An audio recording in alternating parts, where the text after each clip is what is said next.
touching your kids just because you feel like you want to be stronger. There's degrees of correction, right? But back home, we live in the type of culture where there's not really a degree. So what the kid does and the punishment usually are not matched, right? And that also creates trauma. So yes, we have grown with this environment, and that also, and when we grow up in those type of environment where those type of behavior are reinforced by everybody around, we feel like we are, as we growing up in this type of environment, and if you are the kid, you feel like you are not protected. Because what does the child need as he's grow? He needs protection. He knows that if I'm protected, I'm well loved. That's when I get to, and what condition those things are my behaviors. So now the child is going to start changing his behavior because he just want to get protection from you. But if the kids are not feel like they're not protected, just look at what kind of grown-ups are going to go from it. So if you're not protected at home, where do you think that you get that protection? You think that you get that protection outside with the people that don't even know you and you call your friend. So the thing that I really want to emphasize is everything starts at home. Right? Everything starts at home. So if we have, even if we have, we are going to, right now we're talking about mental health, right? And we understand what happened in our culture, how we do. I'm not saying that our culture is bad. Like, this is not what I'm saying. What I'm saying is there are things in our culture, and there also are things in the American culture that are not good. So everything starts at home. So you know in what kind of environment you've grown up, but you also know what kind of parents you want to be, and what you want to give to your children. So you start at home. That's why a lot of people call breaking the cycle. I want to break the cycle. And then you present that. So how you decide to do whatever you decide to give to your children at home, that's what they're going to take and bring outside. But the decision starts with you. If you don't make that decision, all you do is continuing the same thing that happened to you, and you passing it on to the other people. And what you're saying, you know what? I dealt with it. Now you deal with it. And to me, that's irresponsible. I hope I answered it. I know I went a little bit on a tangent here, but I hope I answered your question. Yeah, was good. And I had something to ask regarding the, you know, coming coming from a different culture regarding the parent and kid dynamic. Do you think it should be hitting to confront your parent about any childhood trauma, sorry, that you might carry or that you've carried, you know, in your teens or even adulthood? Or Wow. does it depend on how you know your parents will react or how stubborn they might be or might not be? And that's another question too. Culturally, we don't have this type of conversation with our parents. You have to have parents that are very open minded to get to that point. Now, usually when I have someone from a different culture, from an African culture or a different culture outside of the American culture come to me, the question that I usually ask them is, okay, what if you don't get the answer that you want? Then what? Right? What if what if you don't get it? Or what if your parents are not open for that? Then what? So the question, as I said again earlier, it starts with you. Uh, So you have to make sure that first, even before thinking about that conversation, you have to start thinking, okay, I have to be okay first. So that means what? I have everything that I have internalized, I have to put it out. And if that requires you going to a coach, that requires you to go into therapy, just do it. But take it out of yourself, like externalize it, because everything that you have internalized start directing your decision. And sometimes you're like, oh yeah, like I'm here, but I'm in the U.S., but I can't pass a certain level professionally. Why? Because there's certain cultural things that you have as a child that's in you that are operating without even you realizing it. So you have to start being okay with yourself first. And once you're okay, Now you're looking at your family. Is it really gonna be is it not okay, but what am I gonna gain by having a conversation with my parents? And are my parents open for that type of conversation? If they're not open for that, then just understand that our parents are our parents. They are not supermans, they are not hyper intelligent. They are people that went through life, made their own mistake because of also the things that they have lived on themselves. All right. So you understand that they are but human beings. So if you are human beings and you also go through life through certain things, you also have to make sure that I'm okay before even I start doing that. But the understanding that, yeah, you know what, my parents are not perfect. I'm not perfect. But what I can do is control what is in my vicinity, controlling the things that I can control. I can't control my parents' reaction. I can't control if they want to have the conversation or not. But I can control my home. I can control how I think about certain things. I can control how I feel about certain things. I can control how I educate my children so that I don't pass the same type of trauma to them. So the decisions start really with you. So once you make the decision to control you, to control the thing that you can control, everything else just becomes secondary. So whether you have a conversation with your parent or not is okay. But it's you first. All right. It's your mental, your decision, where you want to go, what your vision is, and how you want to what you want to give to your children. Once you make that decision, everything else becomes secondary. If I may, Thank you. Thank you so much. Mm-hmm. If can I add something to what you said? Yeah, go ahead. To him, it's great. I great. Also, you're gonna the first person to change mindset is you, and also the second, per curiosity, if you are curious why your parents were like this, it's by first person to try to learn your parents' story, their childhood. And once you get to what they spent their childhood, which way they were treated when they're child, why they're acting the way you are, they're gonna miss so much more space for understanding, for compassion, and it's going to be great. That's what I'm recommending today for all the young people. Do not try, because most likely 90% of the case, the parent would not like to have those conversations because of their age. Me here, like you see me, because I'm very flexible to learning. That's why I start learning all these things. And I'm maybe among the parents, the African parents, I'm maybe on the 0.8%.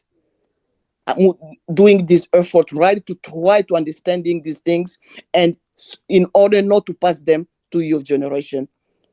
Thank you. Mm-hmm. Yeah. Thank you, Mama.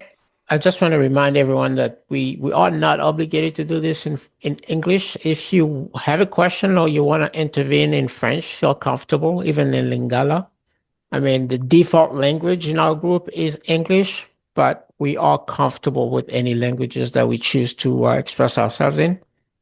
We just happen to know that most people will understand English, and there are some people here that do not have, the dexterity in manipulating French or Lingala, but they're comfortable with English. So we all can try the English part, but it doesn't mean that we cannot intervene in French or any other languages that we choose to express ourselves in.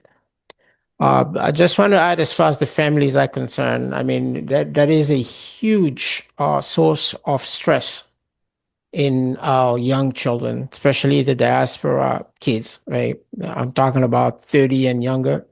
I've seen them, hold on to these truths. Some of them have been abused, beat up. They, know how harsh and how shameful it can be and how you feel about yourself inside.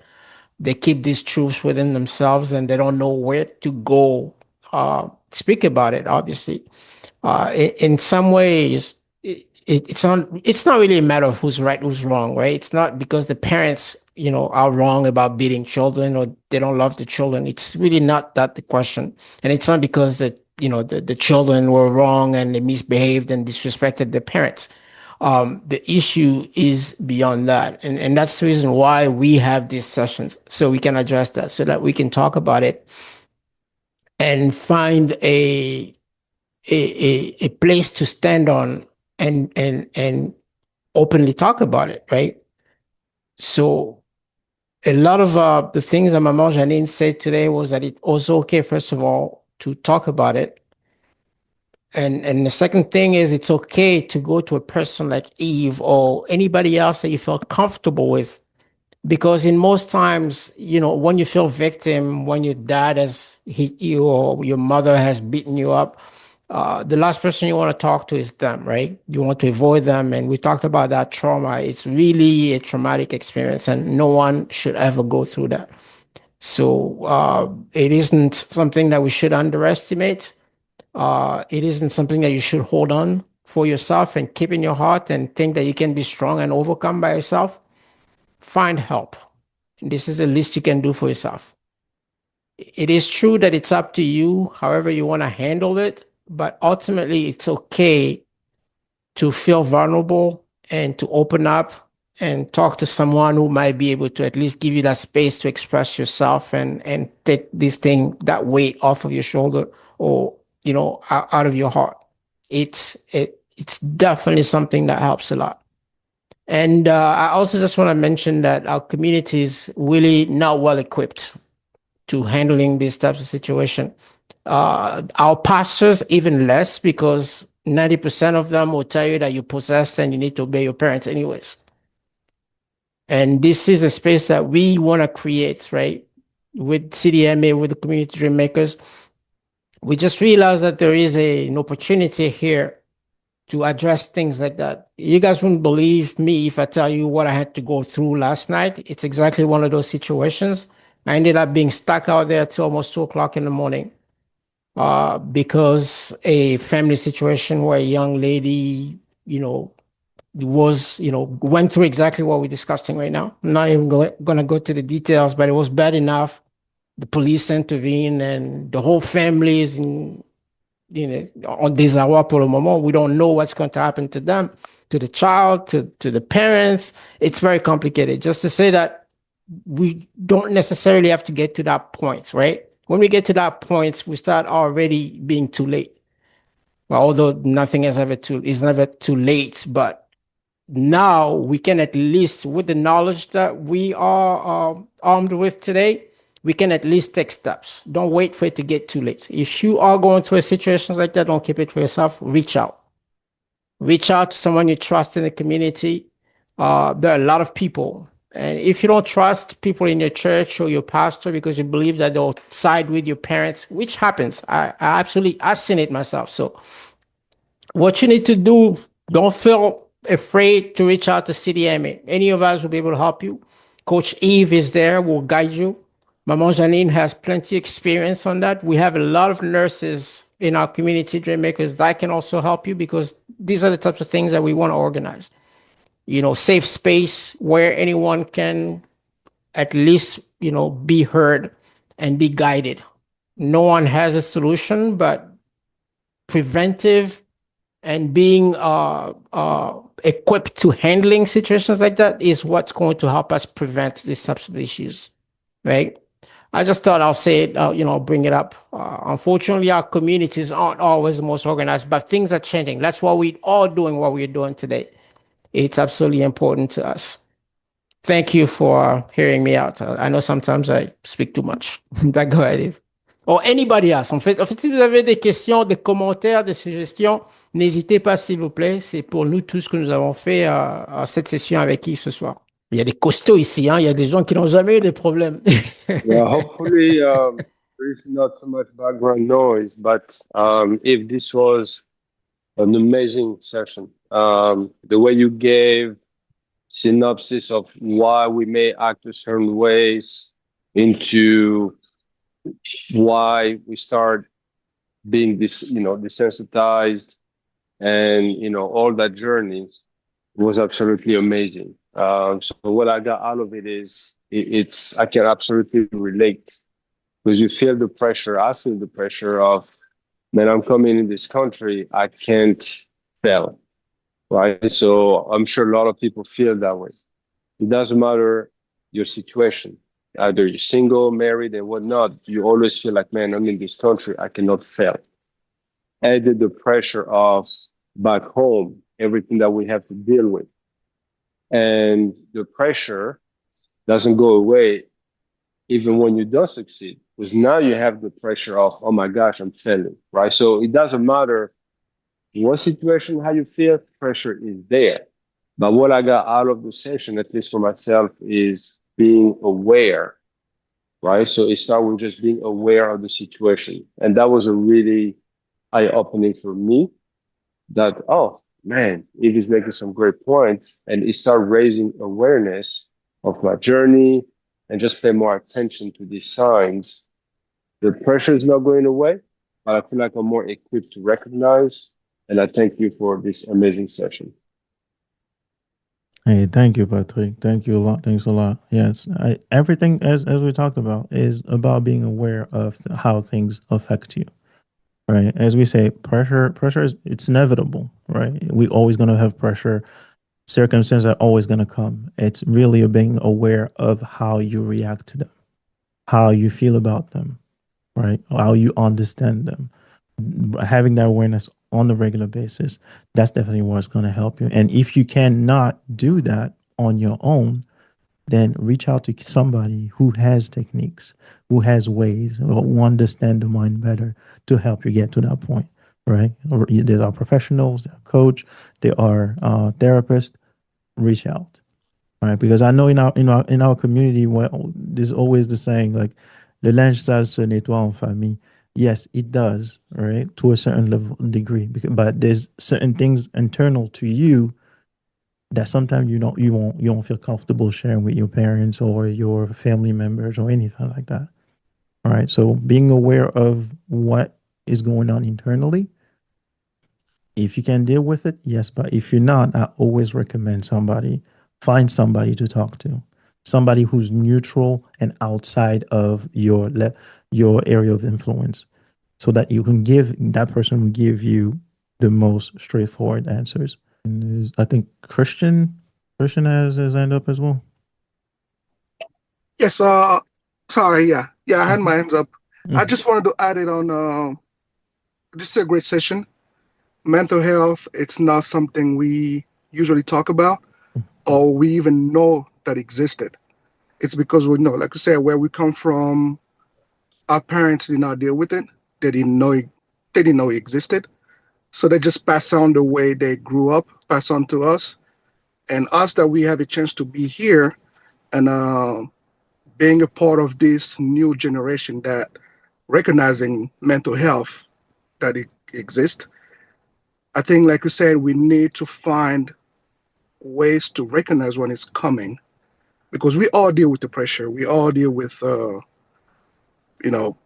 pressure, anxieties, and like Mama Janine said before, panic attacks or anxiety. Those are mechanisms that the brain is trying to fight, telling you this is happening, and you need to find a way to fight it. So it's those things that we have to recognize. When your body starts telling you things, we have to find a mechanism for us to try to adjust our situation or remove ourselves from that situation we're in, and trying to find a different way to express it. Like we said in the past, some parents or some even people here, our generation, we tend to go to alcohol. That's a way of releasing those pressure, or releasing those anxiety and everything, stress. Yes, the stress. So it's like I got kids now. Fortunately for me, I grew up in a household that my parents never lay hands on me. They never lay hands on anybody. My dad was more of I'll explain to you what you did wrong, and here you have to correct it. So luckily for me, I took that and I'm applying it with my kids. And on top of that, I'm adding that every kids are different. You can't use the same education, the same plan for every kid. They're different. I have 2 kids. My son is different from my daughter.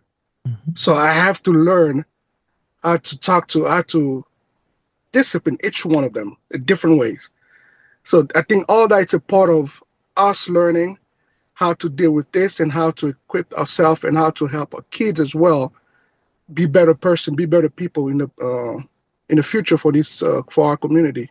And Mhm. another thing that I think you said was really on point is even our professional life here, it's affected by our decision. Professional life is affected by things that we we internally had for mental health and from that we don't know. Like one of these things, like there's a saying in Lingala, "Musaliza papa na mama." Like those things stays with us. We get a job, we tend to stay forever. Mhm. But even when we're not supposed to, because we have that mentality saying "Musaliza papa na mama," don't mess it up. But now understanding this is a country of opportunities. It's not like in Congo, you get a job, you might not get another one. So you gotta keep it regardless of the abuse, regardless of the whatever how they're treating you. So I mean, all these things are things that we and I thank Ange and the team for bringing things like this, the front page for us to keep learning from it and trying to do better for ourselves and recognize that okay, I'm in an abusive situation at work. This is not gonna work. I gotta get out. Mhm. I gotta protect myself. Because if I'm not right mentally, I can't help anybody else. That's why on the plan they say put your max first before you help anybody else. Because if you're not Mhm. right, you can't help anybody. So thank you, Eve, for bringing this up, and please continue with these sessions. It's really helpful. And last one, like I think one of our friend brother here saying talking about talking to parents about mental health. What I'll say, our parents don't know. They don't know they were wrong. So it's hard to go talk to someone who don't know. They might even call you crazy. They'll call you lazy because you're talking about mental health, or you're just weak. Mhm. So when you're gonna hear those words coming from your parents, it's even gonna trigger you even more. So take care of yourself first before you can, try to talk to them, trying to teach your parents the, about mental health. And also let's surround ourselves with a village of people that you trust that you can talk to when things Mhm. like this happen. You gotta talk to somebody. Got to talk Mhm. to someone. Because we all deal with the stress of this country. We all know. So yeah, those are my 2 cents I wanted to chime in. Thank you. Yeah. Thanks, man. Awesome. I like the comments, and Thank even you, Christian. when you talk about work, right? Because the way we saw work from back home is like, yeah, you come in, and you stay. And I had the same mentality. Like I spent 8 years in one job doing the same thing, even when I was the one training everybody. So those young kids were coming, I was training them, and they were promoting them, but leaving me behind, right? But because I was not aware of my own capacity or capability, I left myself at the mercy of whatever those people, how they were seeing me. I let myself at that mercy, at their mercy. So I spent about 8 years in one job doing the same thing for 8 long years. It's only when I started realizing that, hey, you know what, I can do better, I can contribute better. And I started going to therapy, I started changing my things. So it didn't take me too long to quit that job and find something else but much, much better. And I was like, yo, I wasted 8 years of my life. And those are 8 years that I'm not going to get back. All right. So Yeah. teaching those things, teaching that people about awareness, teaching people how to handle job, but everything, making everybody understand that, you know what, it starts internally. Yeah. All the work starts internally. So once you take care of your internal, I believe that your external, we're just going to reflect that. On that subject, Eve, there's also this other aspects that we don't mention enough, where we have a lot of young Congolese that go to school here. Obviously, they go to high school, middle school, and whatnot. And I've noticed that. I'm a father of four, so I've seen it all. where children can be bullied at school simply because they have a different last name, just because their last name is not Johnson or Smith or anything like that. And that's a subject for other kids to bully them or to push them around or to abuse them. And that is a very, very stressful situation, another source of stress in the diaspora.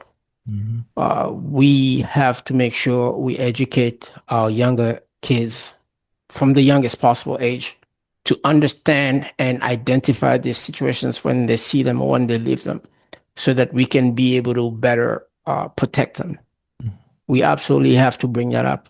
I would actually call on to all the young people here. Faith, I know you're here, and many other ones that went to school here. You guys should probably be more vocal about some of those situations. And it's not, we haven't seen the last of it either, though, because it's going to happen. We just need to be more upfront about it and not wait for it to happen, but to discuss these types of things with our kids, our younger brothers and sisters, to encourage people to talk about it if it happens, so that we can protect ourselves, right? We have to protect our minds. This is the most precious thing we have. This is more than gold. This is more than any kind of treasure or job or money that anyone can give you. Your mind is key to your life. Yeah, I know school bullying is a pretty big subject, especially with young kids, and so as I said earlier, as you also mentioned, everything starts at home. All right, especially with our young kids, everything starts at home. Build your children to be confident, but also build them up to not be afraid to come to you when something is wrong. That means have regular conversation with your kids. Right? I'm not saying that it's going to prevent you from being a parent. No, it's not. Right? But you're going to be the safe place for your kids. So this is what you want to create. Like whenever there's a problem, your child can pick up the phone. They're like, "Hey, Dad, this is what's going on. Hey, Mom, this is what's going on." And you want to start building that as they are younger, as they're young. So my thing is everything start at home. Right? Start at home, build them up, and work on you as well. As you're building them up, work on you as well. Those are my last 2 cents. And I also believe a lot of people, how can I say it, from the older generations, like my parent generation, Congolese, sometimes they have that habit of believing that they're always right or the culture is right. I also encourage all of us, I know there are parents here, to have that mindedness, especially since we live in America, we are able to see a different culture, not saying as if say that is better than ours, but certain aspects are, obviously. Especially in terms of mental health and all those kind of stuff. And yeah, it's never wrong to admit that, hey, that thing was wrong, that thing was wrong. And personally, I came here when I was 18. Yeah, 3 months after my dad passed. I came in the US when I was 18. I was shocked when I first arrived in America. I used to live in the South, in Arkansas. You know, Southern hospitality. The nicest people I've met in my life are in Arkansas.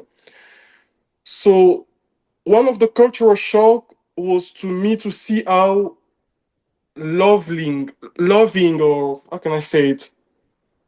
You know, heart to heart, kids are with the parents. Not only young kids, even kid has grown up.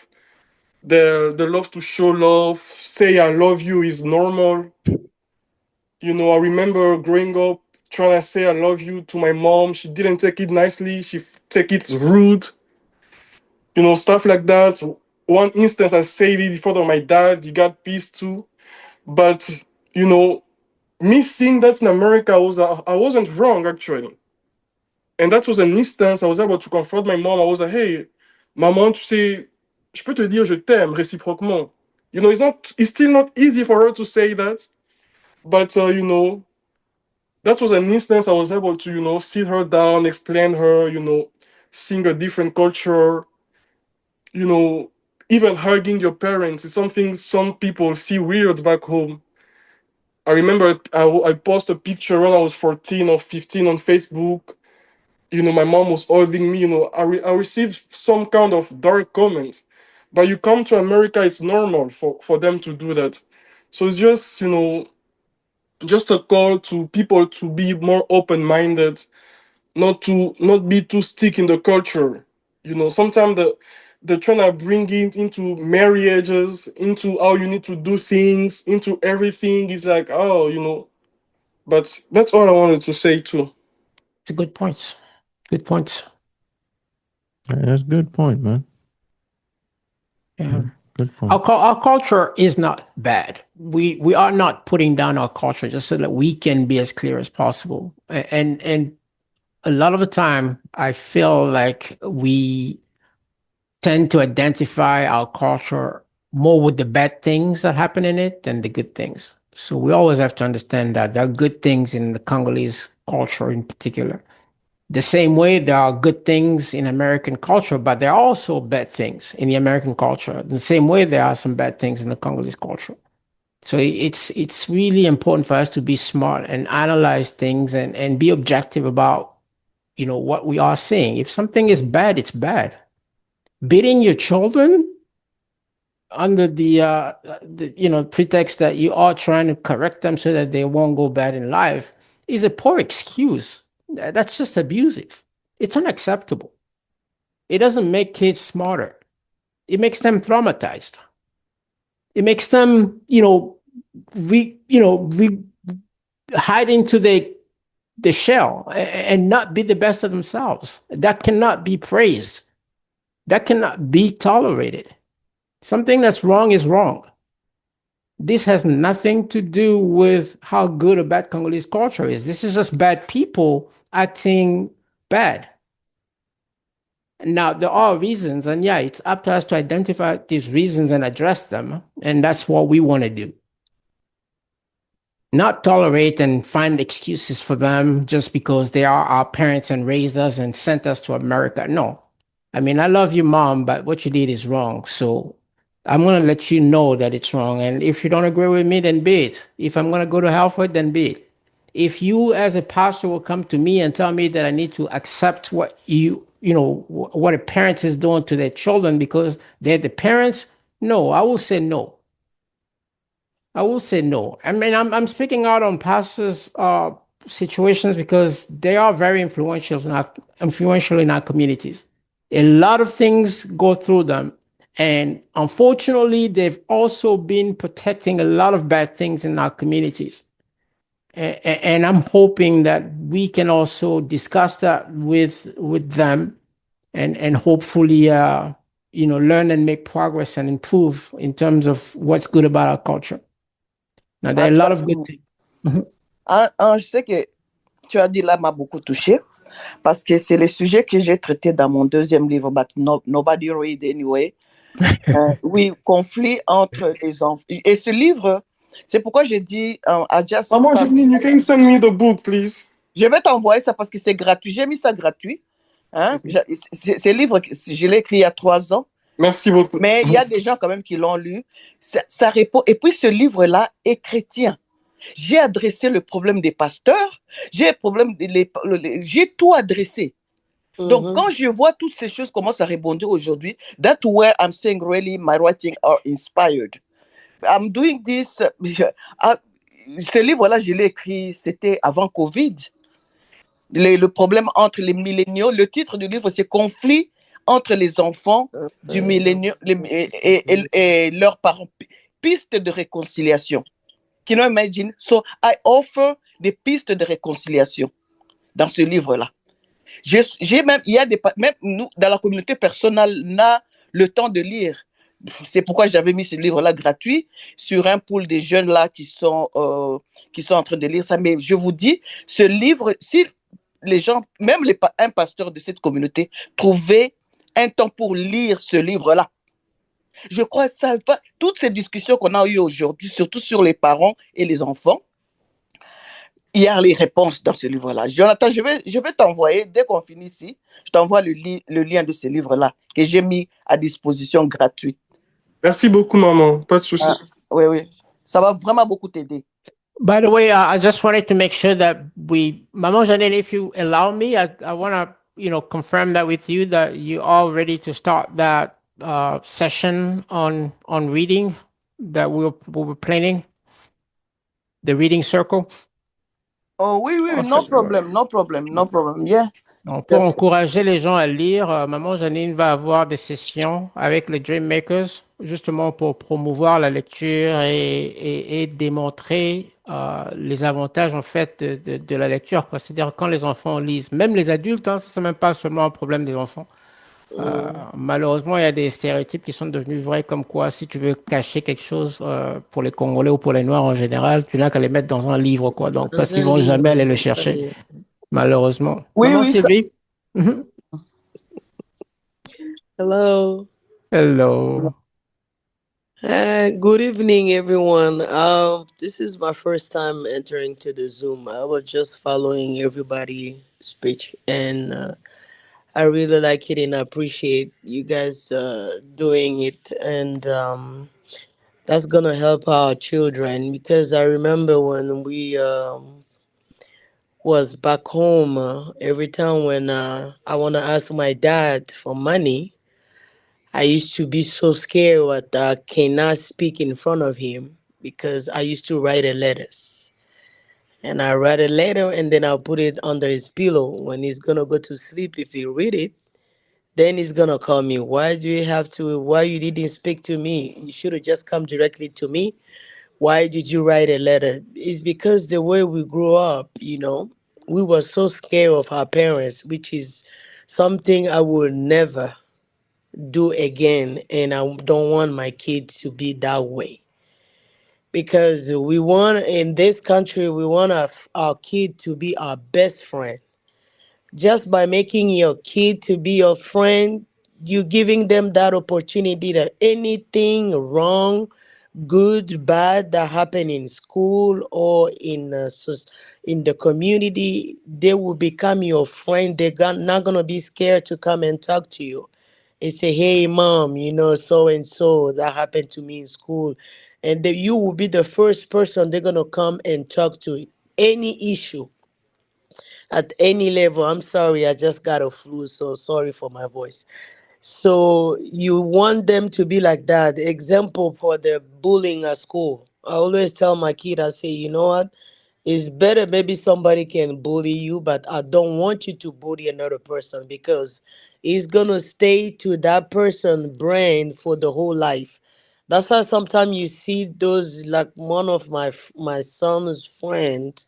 I think he used to bully kids at school to the point that one of his friends they call him. They say, "Okay, come, we have a birthday celebration," and then they call him in the backyard.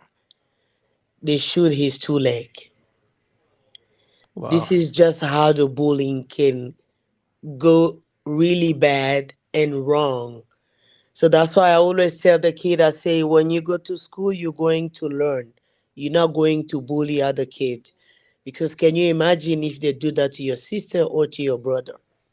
The subject that you guys are talking about, I really like it, the mental health. Like back home, when you see somebody is having like a heart attack, the first thing at home, they will get the phone and start recording, which is really different in America. Somebody's gonna be there try to help you out, either to do the CPA or something to carry you so you can sit in proper position. So by the time they call the ambulance or somebody or any doctor around can come and help, which is the mentality is gonna take a little bit of time, but we have to be friends with our kids. That's the only way we can also help them. And having sometime daddy and daughter's night, you go, you tell your dad I love you tell your daughter I love you. So for you to avoid un aventurier venir dire à ta fille à l'oreille que I love you